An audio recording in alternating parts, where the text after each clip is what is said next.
Morning जय जगन्नाथ आपण मानकु शुभ सकाळ आउ एक सुंदर ब्लॉग को सीमा स्वागत करुच्ची आपण मानकु। आज तो सेकेंड सोमवार हूँ आमर श्रावण मासर मुझे मंदिर जी बाहर गाधे सारी ठाकुर पाखे जी ठाकुर कम सारी तापर मंदिर जी मंदिर आसला पर दुकान जहाँ हम देखा दिन सारा भिडियोटी आपण मैंने एंजॉय करूँ। जदि मंदिर को तो जीवी निश्चय से संभव है जब आपको भिडियो किसी आनीदेवी बाटर गला बेले कथा जी तापरे तपु जाइए ट्यूशन तपु आसले स्कूल को जीव बिलाते तो काम चली आज बिल को जावा संभव नहीं कहीं आज गाधे सारी आज जीविनी ठीक दिन सारा जब भिडियोटी भल लगे लाइक करेंगे शेयर सब्सक्राइब करेंगे बेल आइकन दबे देवे दिन सारा भिडियोटी देखूँ एंजॉय करूँ आउे सपोर्ट करूँ सपोर्ट न कले आगू बढ़ी पारे आपण मैंने शेयर करूँ सब्सक्राइब करूँ शेयर कले सब्सक्राइब बढ़ो आपण मैंने एतिकी आपन रिक्वेस्ट कर सान भौणी माने जो मैंने माँ मौसी मैंने समस्त अच्छा ये तो आपण मानक रिक्वेस्ट कर शेयर करूँ शेयर करे आमर जिन मु जानीपारि जे आपण मैंने आउ गोटे कथा हो कमेंट करूँ आप कौ जगार देखुं कमेंट कले मुझे जानवी जे आपण मैंने कौट कौट देखुं ओके दिन सारा वीडियो एंजॉय करूँ। मु मंदिर जी मंदिर गलापर आप कथा आम ए मंदिर चल चल के जाऊे कुन छुआ पुआ मु जाऊे तपु तो जाइए ट्यूशन जेहेतु छुआ मान धरिकी चलती मंदिर मंदिर जा पहुँचे चल चली चलचे पूरा थकी पड़े छुआड़ा ठीक अच्छे मंदिर जा पहुँचे पहुँचला पर आप कथा देखो मंदिर पूजा सरीगला किसी देखा जाऊन लोक सब अच्छा दूर देखा जेहतु सोमवार धीरे कौन देखो मंदिर मंदिर देखा ठीक अच्छे पूजा करके जाए बाट गला बेले आप कथा देखो दीज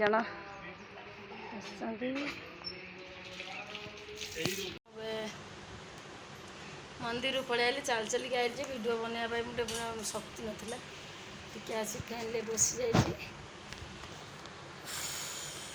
सब लगी रही कौन कर भल लगुनि चल चली चलिकी आसला कि काम करने को इच्छा करेनि आगे दुकान खोली दुकान खोल सारी दुकान को जा लुगाटा चेंज करदे कम लगी कर्म ही जीवन आ देखा कौन हो रोषे भी करमी चिंता कर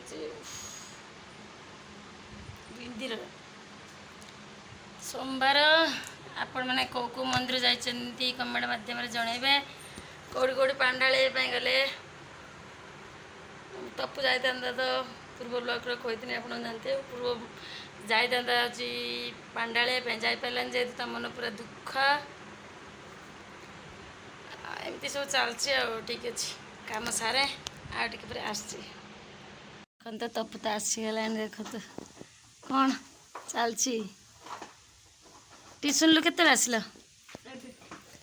किए देला जेजेमा देचन ना खाइते कौन देचन देखिया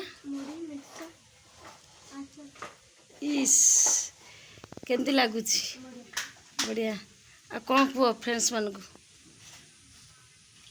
वीडियो भल लगे लाइक करिए शेयर करिए सब्सक्राइब करिए बेल आइकन के दबाई देवे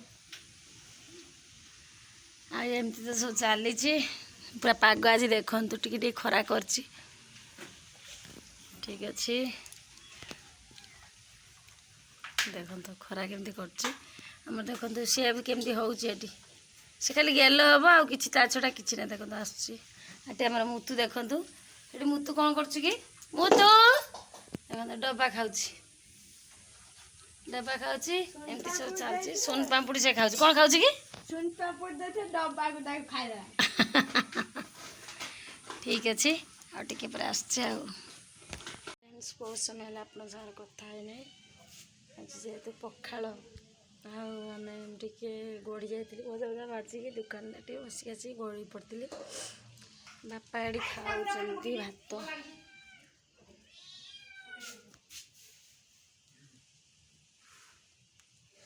बापा भात खाऊँ भजा आमर बड़ी सोरिष सी पखाड़ खाऊँ आम खाइबा जेहेतु पखाड़ खाले कौन हम पियाज रसुण खाएनि सीना हेल्ले मु सबकि सोमवार पियाज रसुण न खाए उषुना चाउल भात खाए जेहेतु माने मत माने हार्ट रोग ना मुझे गैसटा है जब छाती प्रोब्लेम हम ସେଥିପାଇଁ ଟୋଟାଲି ମୁଁ ଖାଏନି ହେଉଛି କ'ଣ ଅରୁଆ ଚାଉଳ ଖାଏନି, ଉଷୁନା ଚାଉଳ ହିଁ ଖାଏ। ଆଉ ଆମେ ବି ଖାଇବା ପଖାଳ, ଏବେ ପଖାଳ ନାଡ଼ୁକା ଆଳୁ ଭାଜିଛି, ବଡ଼ି ଅଛି, ଦେଇଦେଇ ଗୋଟେ ଖାଇଦେବା, ଆଚାର ଫାଚାର ଦେଇ ଖାଇଦେବା ଟିକେ, ଆଉ କ'ଣ ଖାଇବୁ ଆଉ। ଏମିତିଆ ସବୁ ଚାଲିଛି, ଏମିତି ସବୁ ଚାଲିଛି।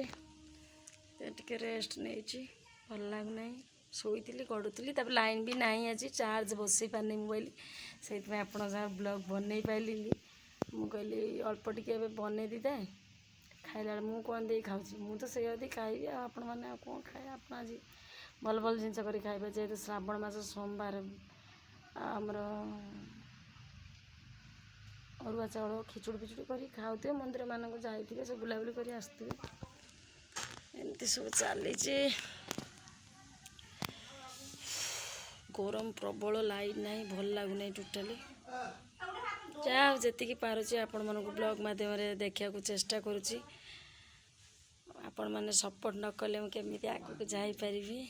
ଠିକ୍ ଅଛି, ମୁଁ ଖାଇଲା ବେଳେ ଆପଣଙ୍କ ସାଙ୍ଗରେ ଶୋଇକି ଉଠି ସାରିଲିଣି, ଯେହେତୁ ଆଉ ଭିଡ଼ିଓ ବନେଇ ପାରିନଥିଲି, ପଖାଳ ଖାଇଲି, ଦେଖେଇଥାନ୍ତି ଯେ ଆପଣଙ୍କୁ କ'ଣ କ'ଣ ଦେଇ ଖାଇଲି, ହେଲେ ଟୋଟାଲ୍ ଚାର୍ଜ ହିଁ ନଥିଲା, ଲାଇନ୍ ନଥିଲା। ତାପରେ ଲାଇନ୍ ଆସିଲା, ଚାର୍ଜ ବସେଇ ଦେଇକି ଶୋଇପଡ଼ିଥିଲି। ତାପରେ ଜ୍ୱର ପ୍ରବଳ, ଯେଉଁ ପଖାଳ ଖାଇଦେଲି ଜ୍ୱର ପ୍ରବଳ ଆସିଗଲା।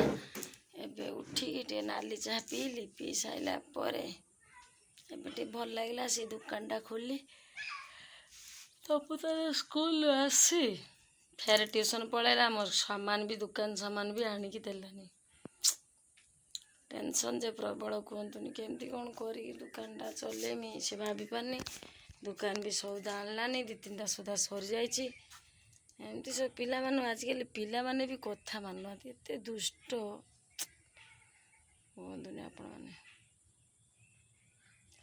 ସକାଳେ ମୁଣ୍ଡ ଧୋଇକି ଚାଲିଗଲି ମନ୍ଦିର, ଚାଲିକି ଗଲି, ସିଆଡ଼ୁ ଚାଲିକି ଆସିଲି, ଆସିଲା ପରେ ଫେରେ ଚା' ଟିକେ ପିଇ ଦେଇଥିଲି। ତାପରେ 2 ପହର ଯେଉଁ ପଖାଳଟା ଖାଇଦେଲି, ପୁରା ଆମର ଅବସ୍ଥା ପୁରା ଖରାପ ହେଇଗଲା,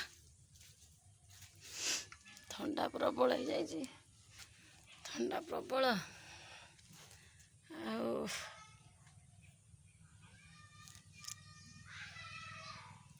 ଥଣ୍ଡା ବୋଲି ପ୍ରବଳ ଜ୍ୱର ଆସିଯାଉଛି, ଗୋଡ଼ ହାତ ବି ଫଟଉଛି, କିନ୍ତୁ ମୁଟେ ବସିବାକୁ ଇଚ୍ଛା ହେଉନି। ଦେଖିବା କ'ଣ ଅଛି କ'ଣ ନାହିଁ, ସନ୍ଧ୍ୟାବେଳୁ ତ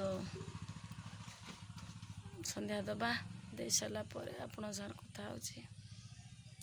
ଭଲ ଲାଗୁନି, ଦେହ ଟୋଟାଲି ଭଲ ଲାଗୁନି, ଦେହ ହାତ କିସ ପରେ ଖାଲି ହେଇଯାଉଛି, ଭଲ ଲାଗୁନି, କିଛି କରିବି କିଛି ନାହିଁ, ଜାଣିପାରୁନି। ଦେଖିବା ସନ୍ଧ୍ୟା ହୋଇଯାଉ, ପାରାସିଟାମଲ୍ ଗୋଟେ ଖାଇଦେବା, ତାପରେ ତ ଭଲ ଲାଗିବ। ଆପଣଙ୍କ ସାଙ୍ଗରେ କଥା ହେଉଛି। ଗୁଡ଼୍ ଇଭିନିଂ, ସନ୍ଧ୍ୟା ଦେଇ ଆମର ସରିଗଲାଣି ଅଲରେଡ଼ି। ଆଉ ଏବେ ବସିଛି, ଦୋକାନରେ ବସିଛି, ଆଉ 8ଟା ପର୍ଯ୍ୟନ୍ତ ଦୋକାନରେ ବସିବାକୁ ପଡ଼ିବ। ଦୋକାନରେ ଚାଲୁ ରହିବ। ଆଗୁଆ ନମ୍ବରିଂ ପାଇଁ ଯଥାଶୀଘ୍ର ଯୋଗାଯୋଗ କରନ୍ତୁ। ଏମିତି କଥା କହୁଥିବୁ, ଜଣେ ଜଣେ ଷ୍ଟାର୍ଟ କରିଦେ, କପିରାଇଟ୍ ହେଇଯିବ। ଠିକ୍ ଅଛି, ଏମିତିଆ ଚାଲିଛି। ରାତିରେ ସହିତ ପିଠା ହେବ, ଆଉ ଆମର କ'ଣ ହେବ, ପିଠା ଆଉ କ'ଣ ତରକାରୀ ପତ୍ର ଦେଖିବା, ଆଳୁ ତରକାରୀ, ଆଳୁ କଷା କରିଦେବି ଭାବିଛି। ଏମିତିଆ ଭଲ ଲାଗୁନି, ଦେହ ଟୋଟାଲି ଭଲ ଲାଗୁନି, ଜ୍ୱର ଆସୁଛି ତୁହାକୁ ତୁହା, ଭଲ ଲାଗୁନି। ଦୋକାନ 7:30 ବେଳକୁ ବନ୍ଦ କରିଦେଇକି ଯାଇ ଶୋଇପଡ଼ିବି। ଠିକ୍ ଅଛି, ଆଉ ଏବେ ତ ବସିଛି, ଘରକୁ ଯାଏ କ'ଣ କରୁଛି କ'ଣ ନାହିଁ ଆପଣଙ୍କ ସାଙ୍ଗରେ ସେୟାର କରୁଛି। ଏବେ ତ ଦୋକାନ ବନ୍ଦ କରି ପଳେଇ ଆସିଲି, ଆଳୁ ବସେଇଛି, ଭାବୁଛି ଟିକେ ଆଳୁ କଷା କରିଦେବି, ଆଉ ପିଠା କରିଦେବି, ହେଇଯିବ ଆଉ। ଦେଖିବା ତ, ଏବେ ଟିକେ ବସିଛି ଆସିକି, ଭଲ ଲାଗୁନି, ମୁହଁଟା ଟିକେ କାହିଁ ଅଲଗା ପ୍ରକାର ଏବେ ଦେଖାହେଲାଣି, ଟିକେ ସ୍କ୍ରବ୍ ଫ୍ରବ୍ କରିବାନି, ଟାଇମ୍ ମିଳୁନି। ଯେହେତୁ ଟାଇମ୍ ମିଳୁନି, ବେଣୁସୁ ଉଠିବାକୁ ପଡ଼ୁଛି, 4:30 5ଟା ହେଉନାହିଁ, ଉଠିବାକୁ ପଡ଼ୁଛି, ଆଉ ନିଦଟା ବି କମ୍ପ୍ଲିଟ୍ ହେଉନି, ସେଥିପାଇଁ ଟିକେ ଆଖି ଗୁଡ଼ାକ ଅଲଗା ପ୍ରକାର ଦେଖାହେଉଛି। ଆପଣମାନେ ଟିକେ ସଜେଷ୍ଟ କରନ୍ତୁ, କ'ଣ କେଉଁ ଜିନିଷଟା ଏବେ ସ୍କ୍ରବ୍ କଲେ। ମୁଁ ତ ମୋ ହିସାବରେ ମୁଁ କଫି, ଆମର ଚିନି, ନିଜେ ଦେଶୀ ଜିନିଷ, କଫି, ଚିନି ଆଉ ଟମାଟର ଏମିତିଆ ସ୍କ୍ରବ୍ କରେ। ଆଉ କିଛି ବି ମୁଁ ଫେସ୍ ୱାଶ୍ ୟୁଜ୍ କରେନି, ନିଜେ ମାନେ ନିଜେ ମୁଁ ତିଆରି କରି କସ୍ତୁରୀ ହଳଦୀ ଏମିତି ସବୁ ତିଆରି କରି ନିଜେ ମାରେ। ଫେସ୍ ୱାଶ୍ ମୁଁ ଟୋଟାଲି ମାରେନି, ସେଥିପାଇଁ ଇମ୍ପ୍ରୁଭ୍ ହେଉନି ନା କ'ଣ ହେଉନି। ଆପଣମାନେ ସଜେଷ୍ଟ କରନ୍ତୁ କ'ଣ ମାଇଲେ ମାନେ ଟିକେ ମୁହଁଟା ଗ୍ଲୋ କରିବ। ମୋ ହିସାବରେ ତ ଠିକ୍ ଅଛି, ଏମିତି ଆମର ଜଣେ ଭଉଣୀ ଗୋଟେ କହିଲା ଯେ ମୁହଁଟା ଟିକେ ଗ୍ଲୋ କରୁନି। ଆପଣମାନେ ଟିକେ ସଜେଷ୍ଟ କରନ୍ତୁ ଆଉ ଟିକେ ମୁହଁଟା କେମିତି କ'ଣ ଗ୍ଲୋ ଆସିବ। ମାନେ ଆକ୍ଚୁଆଲି କ'ଣ ମୁଁ ଫେସ୍ ୱାଶ୍ ମାରିବା ନ ମାରିବା ଦ୍ୱାରା ଗ୍ଲୋ ଆସୁନି ନା ଫେସ୍ ୱାଶ୍ ମାରିବାକୁ ପଡ଼ିବ ନା, ଏମିତି ଗୋଟେ ମୋତେ ଟିକେ ସଜେଷ୍ଟ କରନ୍ତୁ ଆପଣମାନେ। ଓକେ, ଗୋଟେ ସାନ ଭଉଣୀ କିମ୍ବା ଯାହାହେଲେ ଭାବିକି ଆପଣମାନେ ଯେଉଁଟା ସଜେଷ୍ଟ କର, କାହିଁକିନା ବହୁତ କିଛି ଅଛନ୍ତି ମାନେ ବ୍ୟୁଟିସିଆନ୍ ମାନେ ସେମାନେ ସବୁ ପୁରୁଣା ଲୋକ ଜାଣିଛନ୍ତି ଯେ ମୁହଁରେ କ'ଣ କେମିତି ମାନେ ତାର କିଛି ମାଇଲେ ଅଲଗା କିଛି ଗ୍ଲୋ ଆସିବ କି କ'ଣ କରିବ। ଠିକ୍ ଅଛି, ବହୁତ ସମୟ ତ କଥା ହେଇଗଲି। ମୁଣ୍ଡଟା ବି ଏପଟଟା ଭାରି ବିନ୍ଧା ହେଉଛି, ଭାରି ଜୋର ପେନ୍ ହେଉଛି। ଏବେ ମେଡ଼ିସିନ ଖାଇଦେବା, ମୋର ମେଡ଼ିସିନ ଖାଇଦେବି। ଭଲ ଲାଗୁନି, ଟୋଟାଲି ଭଲ ଲାଗୁନି, ମୁଣ୍ଡଟା ଏତେ ଜୋର ପେନ୍ ହେଉଛି ଧାରଣା। ଆଉ ଇଏ ଯେ ହେଉଛି କୁହନ୍ତୁନି, ଏଇଟା ଯେ କୁହନ୍ତୁ, ଏଇଟା ଯେ ହେଉଛି ଆମର ନା ବସେ ଉଠେଇ ଦେଉଛି ନା ଖଇତେ ଗଣ୍ଡେ ଦେଉଛି, ଭାରି ବିଷାକ୍ତ କରୁଛି ଏକଦମ ଜୀବନଟା। ଆଉ ଏବେ ତ କ'ଣ କୁକୁରମାନଙ୍କର ଦେହ ଖରାପ ହେଇଛି। ଆମର ଜଣଙ୍କର କୁକୁର ରଖିଥିଲେ, ତାଙ୍କର ପୁରା ଘରୋଇ କୁକୁର ରଖିଥିଲେ, ମରିଗଲା। ବହୁତ ପଇସା ପତ୍ର ଖର୍ଚ୍ଚ କଲେ। କ'ଣ ହେଉଛି ଏବେ କୁକୁରମାନଙ୍କର ଦେହରେ ବହୁତ କିଛି ମୁଁ ଦେଖୁଛି। ଏଇ ଆମର ମୁନି ବ୍ଲକ୍ର ବୋଧେ ଆମର ସେଇଟା କାହାର ଗୋଟେ ବ୍ଲକ୍ଟାର ତାଙ୍କର ସେଇଟା କୁକୁର ଗୋଟେ ମରିଯାଇଛି। ତାଙ୍କ କୁକୁର ନାଁ ହେଲା ସୁଇଟି ବୋଲି, ସେ ବି ମରିଯାଇଛି। ମାନେ ଏମିତି ବହୁତ ଦୁଃଖ ଲାଗୁଛି। କ'ଣ ହେଉଛି କୁକୁରମାନଙ୍କର ଆଜିକାଲି ବି ଏମିତି ପଶୁଜନ୍ତୁ ମରିଗଲା ବେଳକୁ ବହୁତ ଦୁଃଖ ବି ଲାଗୁଛି। କୁହନ୍ତୁନି, ଯିଏ ପଶୁ ପକ୍ଷୀମାନଙ୍କର ପ୍ରେମିକ ହେଇଥିବ ମାନେ ବହୁତ ଭଲ ପାଉଥିବ ନା, ସେମାନଙ୍କୁ ବହୁତ ବାଧିବ। ଠିକ୍ ଅଛି, ମୁଁ ରୋଷେଇ ସାରି କ'ଣ କରୁଛି କ'ଣ ନାହିଁ ଆପଣଙ୍କୁ ଦେଖାଉଛି। ଫାଇନାଲ୍ ଲୁକ୍ଟା ମାନେ ରୋଷେଇ କରିସାରିଲା ପରେ ଚକୁଳି ପିଠା ଆଉ ତରକାରୀ। ଏବେ ମୋର ପିଠା କରିବା ଭିତରେ ବି ପିଠା ସବୁ ଖାଇଦେଲେଣି। ଆଉ ଗୋଟେ ପିଠା ବସିଛି, ପିଠା ଖାଇବା। ଏଠି ତରକାରୀ ମଧ୍ୟ ହେଉଛି, କିଛି ସେଠି ବାପ ପିଠା ତରକାରୀ କ'ଣ ଖାଉଛନ୍ତି, ପିଠା ତରକାରୀ ଖାଉଛନ୍ତି। ଆମର ଏବେ ପିଠା ଏବେ ହେଉଛି, ଫେର ପିଠା ବି ହେବ। ଏମିତି ପିଠା ରାତି ସାରା ବୋଧେ ଚାଲିବ ଜଣା ପଡ଼ିଲା। ଠିକ୍ ଅଛି, ଆଉ ଥରେ ବି କହୁଛି, ଯଦି ଭିଡ଼ିଓଟି ଭଲ ଲାଗିବ ଲାଇକ୍ କରିବେ, ସେୟାର କରିବେ, ସବସ୍କ୍ରାଇବ୍ କରିବେ, ବେଲ୍ ଆଇକନ୍ ବି ଦବାଇ ଦେବେ। ଓକେ, ଗୁଡ଼୍ ନାଇଟ୍, ଜୟ ଜଗନ୍ନାଥ।